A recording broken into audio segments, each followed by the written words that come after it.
Hey everyone, it's Jen. And this is Lindsay. And welcome back to Corpus Delicti, the podcast. We are still going strong in our Cold Case Solved series. Yes, apologies for last week. We unexpectedly missed last week. Right when we were supposed to record, I got sick and it lasted for days and it just unfortunately did not line up. But all better now, so here we are. And like Jen said, we're still in our Case Closed series and we are going to bring you another episode in that series tonight. All right, and so in this week's episode, we dive into the mysterious disappearance and deaths of Ed and Minnie Maurin. Edward, or as his family called him, Ed, and Wilhelmina Mary, friends and family called her Minnie, were 81 and 83 years old, respectively. Now, they had long run and owned a 120-acre Christmas tree farm in Ethel, Washington in 1985. So if you can just picture this cute, adorable, friendly, elderly couple who runs a Christmas tree farm, you cannot think of a more picturesque family. When Ed married Minnie, Minnie had 3 children. They were a blended family on paper, but in all reality, they were very close and they were a very loving family. Now, the family is well known in the small community of just a couple of thousand people. Minnie was very active in the community on her own as well, and she was actually hosting a luncheon for some of the ladies at her church just 6 days before Christmas. So this is that time of year when you're doing lunches and Christmas parties and get-togethers, and Minnie, being the pillar of the community that she is hosting. So the ladies arrive at the house, they knock on the door, they wait a while, and no one comes to the door. They knock again, nothing. And they're getting concerned because they know this is a planned event. Minnie has been, pulling out all the stops for this. It's very out of the ordinary for Minnie. So they reached out to the family, and the children, who are adults at this point, can't get in touch with them. And so they reach out to the sheriff's office to help look for the couple. So the authorities come to the house. It's shortly after 6 p.m., and they gain access to the home. And it was very unsettling what they saw. The home appeared to have several items out of place. The first of these items was Minnie's purse. It was sitting behind the couch on top of a newspaper. Ed's watch was found on the nightstand beside his bed, and they wouldn't have left the house without those items. They're not in the house. A woman's going to have her purse. That's where her wallet is, her ID, her keys, what have you. You could maybe potentially forget to put on a watch, but you're not going to get very far without your purse. And also, it's what they found in the bathroom that sparked a lot of concern. In there, the authorities found bank statements. Now, they had been rifled through, and they had been skewed across the floor. The couple's 1968 green Chrysler was not at the house, and it was nowhere to be seen on the property. The leading theory is that this couple must have been kidnapped. Their son, Dennis, told the media, "I thought someone grabbed Ed and my mother, and they would hold them for ransom." The police issued an all-points bulletin across the entire Washington state in hopes that somebody would see it and the couple would be found safely. Initially, a tip came in that the car was spotted in a mall's parking lot, and the police were able to confirm that it was Ed and Minnie's because they had a very distinct car, and everybody knew them by this car. So that morning where the tip came in that the car was spotted, they go out, they check it out. It was in the low 40s that morning. So there's still ice on the windows of the car. So the police officer, instead of getting his fingerprints on the car, which could have compromised evidence, the police officer just breathed on the window to remove the ice and fog. So he peeks inside and he's like, oh no, this is bad. So Ed and Minnie were not in the car, but it did not look good. So they see that the keys are still in the ignition. The front seat is empty, but there was a red blanket in the back bench seat. And under the blanket, there's a lot of blood. This car is covered in blood. Also in the car was a man's hat and white shoe. There were also shotgun shells on the floor of the car, and the windshield had been cracked on the passenger side. So this is a lot. What does all of that tell us at this point? It's looking like it's pointing to the driver and the passenger being shot by a shotgun by some unknown suspect who was in the back of the car. Now, there's no way of telling at this point, are they still alive? Were they the ones shot? But somebody was shot in that car. They did check the trunk, but it was empty. A fingerprint search of the car did not yield any leads that the police was looking for. They go back to the house to search for clues that could lead to some answers that they desperately needed. At the house during the second search, they found the fireplace had been cleared out, and they called the bank that was listed on the statements that were found on the bathroom floor. Why do you think the fireplace was cleaned out? I think they notated the cleaned out fireplace in the report because they didn't know their habits. It just looked freshly cleaned, and they didn't want to not note it if it came important later in a trial. But I never did see, as we go through the rest of this case, I never did see them reference that back. It turns out Ed had come into the bank alone. He was there the day that he disappeared. He went in about 10 o'clock that morning, and he called an hour before, so at 9 o'clock, to ensure that they would have $8,500, but he wanted specifically all in $100 bills. And he called at 9 o'clock to say, hey, I'm going to be there in a little while. Can you just make sure it's ready for me? When he was inside the bank, the teller asked, hey, what is this money for? Tellers are supposed to be nosy, and they're not doing it to be nosy, but yeah, they are. If you do a large withdrawal or a large deposit, they're supposed to ask you some lead-in questions. Just also, with it being a small town, tellers knew Ed, and they knew it was like, hey, this is really out of the ordinary for you, and we want to make sure that he was okay. But he told the teller, hey, I'm taking out the $8,500 to help one of my family members purchase a car. So, of course, police are like, well, let's verify this. So they question each of the family members. They're like, hey, he was buying a car for someone. And they're all like, what are you talking about? No one in the family knew anything about it. No one was purchasing a car. No one had asked Ed or Minnie for money at all. And so the theory becomes even more so likely in their minds that this was a kidnapping and robbery of this couple. So they're thinking that the suspect or suspects had made Ed go into the bank and withdraw money and said, if they ask you any questions, tell them it's for whatever. So 4 days go by from the day that Ed and Minnie were reported missing. There's still no sign of them anywhere. Now it's Christmas Eve, and this is hard because most families are celebrating. They're with family. They're having big meals, opening presents. But Ed and Minnie's family actually received some really devastating news.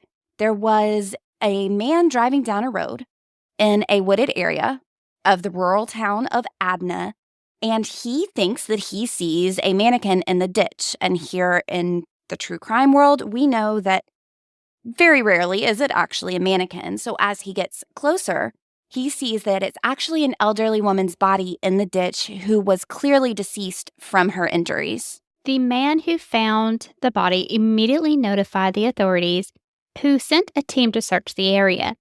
They find a bullet trail, a pool of blood, false teeth, a pair of glasses, and a comb. They also found the body of the elderly man who appeared to have been pulled, if not dragged, several feet from the road. It seems that the person or persons placing the bodies in the woods decided to leave the elderly woman after failing to move the elderly man deeper into the woods. So it's almost like that person got really exhausted trying to pull all of that weight, and they just pretty much gave up. Now, the autopsy did confirm that the bodies were Ed and Minnie Maurin. This affected the community. It affected everyone because these people were loved by everyone. When this happened, Christmas just became sad. it changed everyone's life. The Maurins were such nice people. Now, that quote came from a very close friend, James Shriver. At Ed and Minnie's funeral, their son Dennis made a promise. He put his hand on their casket and he said, "I will find out who did this." And the police didn't stop their investigation over the Christmas holidays. They're still working, and they discovered several people who actually saw the couple's 1968 green Chrysler with Ed and Minnie in the car, sitting in the front, driving through town. Now, there are some that mentioned that they did see one man in the car with them sitting in the back seat. But, is it a son? Is it a friend? They didn't really know. They couldn't really tell at that point. So to add to this story, there were a few witnesses who said, "I saw that man, that unknown man, leave the couple's car in the mall parking lot, and in his hand, he had something long wrapped in a towel." The police were able to get a composite sketch from all the witness statements and distributed the picture around town and through the media. However, this would lead to no solid leads, and the case grows cold. But it's going to turn around when we come back, and I'll explain more right after the break.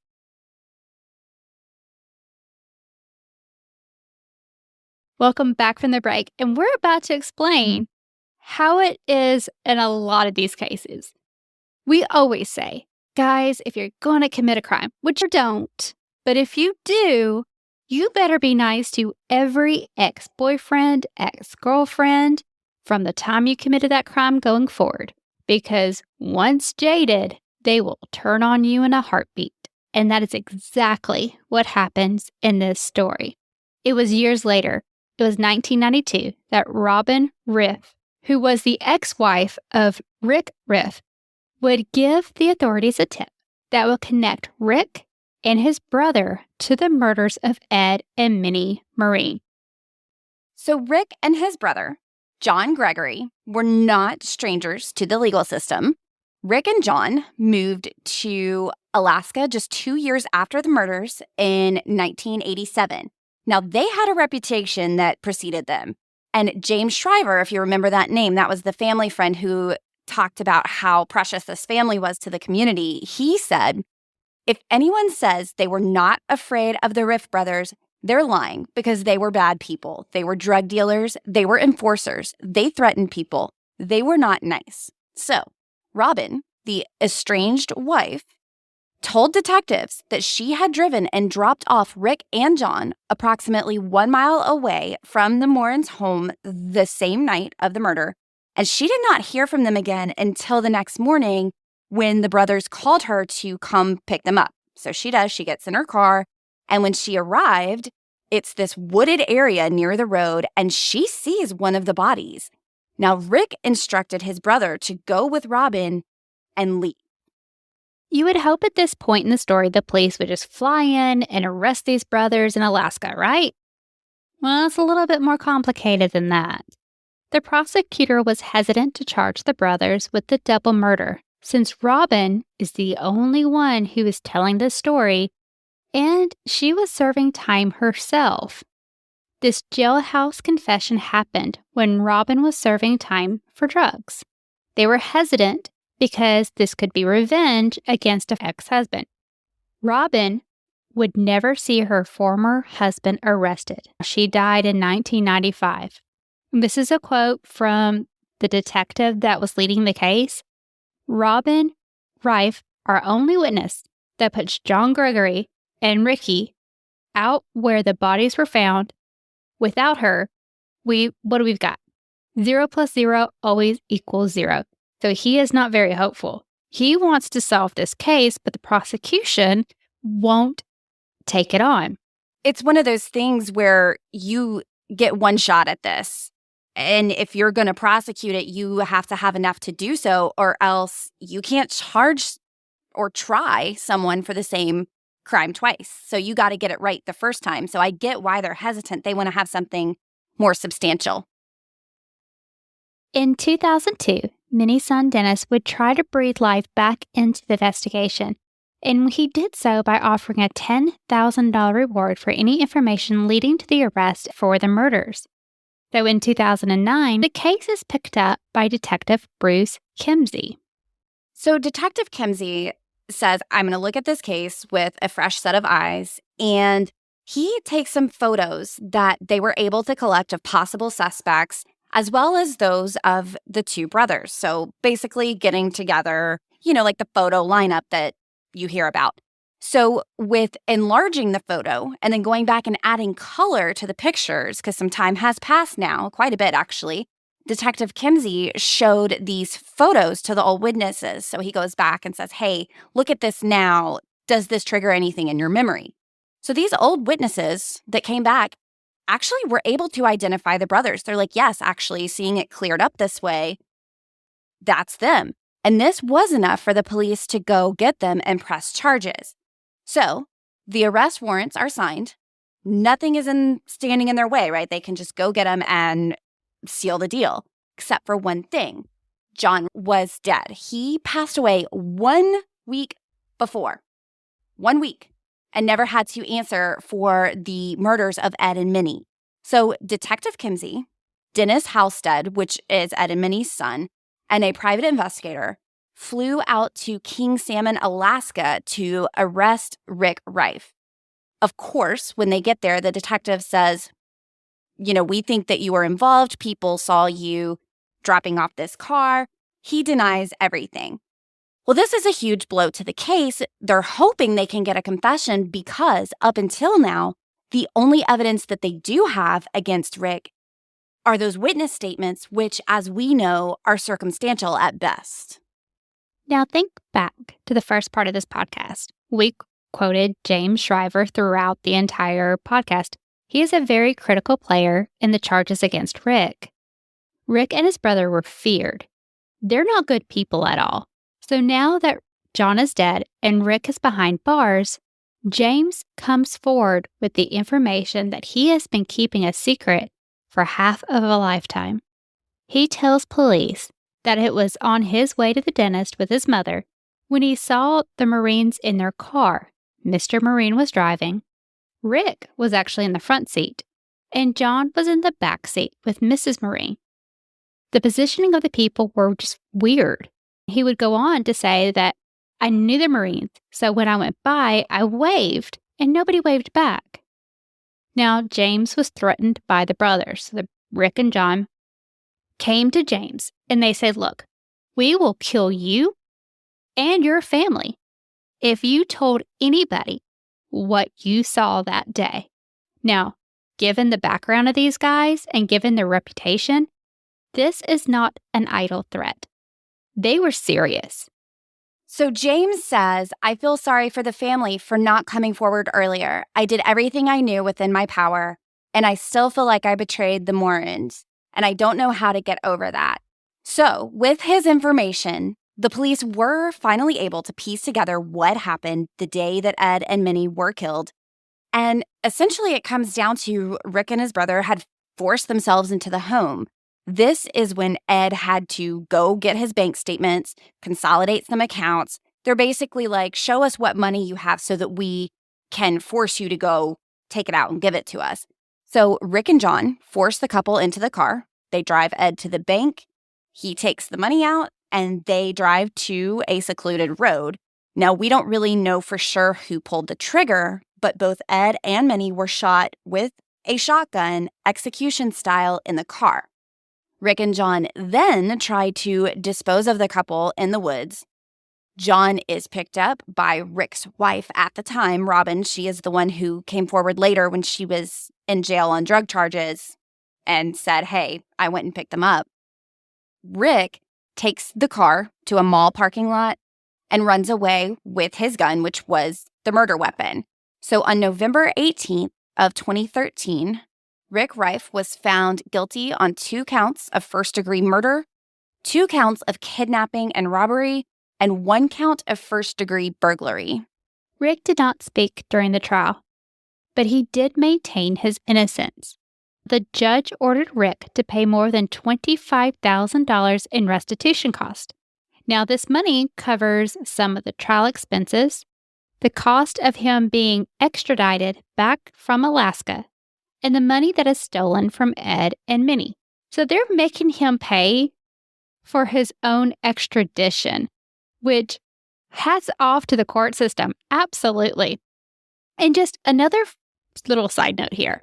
Usually the prosecution has to pay for special witness testimony, like blood experts or doctors who did the autopsy. And this is a big business, especially if you watch a lot of trials and they have all these expert witnesses come in. They cost money. In this trial, several of these key witnesses, these expert witnesses, donated their time and knowledge and did not accept a penny for their testimony. That's how well respected and loved this tree farm owners were. Minnie and Ed were very loved in the community. They knew the victims, and all they wanted to do is see that justice was done. So one thought I have here is just you and I have both been watching the Murdaugh trial. A lot of people have, but can you have an expert witness that knows the family? Is that not a conflict of interest? Can you have an expert witness that knew the family? I think you have to take it by the case, especially when you're talking about such a small town. Like who performed the autopsy? Yeah, they would have been friends, but they are still the expert doctor, and they're going to have to perform it.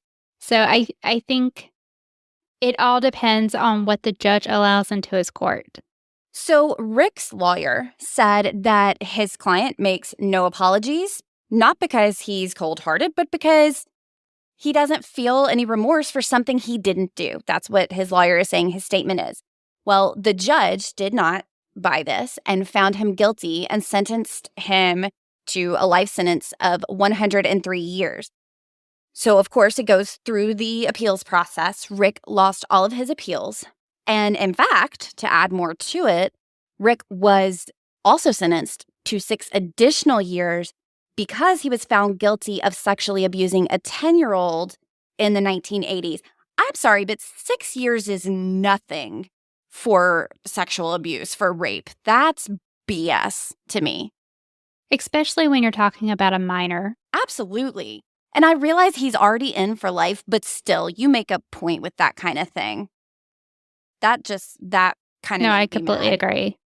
But another thing that's interesting about this case to me is even still, when they did prosecute it, it still was circumstantial evidence. They only had that one witness the first time, Robin, but they still only had circumstantial evidence. It was still eyewitness testimony, which is interesting because we know that can be very hit or miss. So, yeah, they did have a few other witnesses, the ones that came forward. But again, they are eyewitnesses saying this is the person that ran across the street with the thing wrapped around something in their hand when they parked the car. And, almost hearsay when the brothers are threatening James about, for his life if he told anything. So you have that part.